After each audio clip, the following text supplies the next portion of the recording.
میرے خیال سے اردو عام ہو گئی اور بدقسمتی سے یہ زبان صرف انہی مسلم سوشلز جنہیں آپ نے کہا ان میں استعمال کی جاتی تھی جس میں ہر ایک مرد شیروانی پہنے ہوتا تھا, ہر ایک عورت غرارہ پہنے ہوتی تھی اور ہمیشہ ایک دوسرے کو سلام علیکم کرتے رہے جیسے جنت میں زمین اس طرح کی ہوا کرتی تھی اور بہت ہی نزاکت دکھاتے تھے سارے کردار, جو کہ میرے خیال سے بالکل درست نہیں تھا.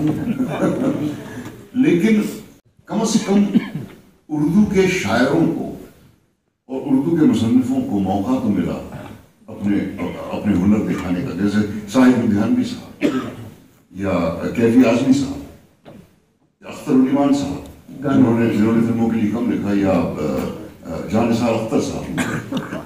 جانثار اختر صاحب تو ریولوشنری پوئٹری تبھی بھی لکھا کرتے تھے. علی سردار جعفری صاحب جو وہ بھی فلموں کے لیے زیادہ نہیں لکھتے تھے, لیکن کیونکہ اردو کی شاعری کا دور تھا, اردو کے گانوں کا دور تھا.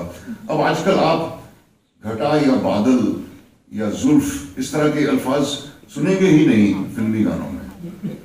اب آپ کو دوسرے قسم کے الفاظ سنائی دیں گے, میں تیری کوکا کولا تو میری پیپسی.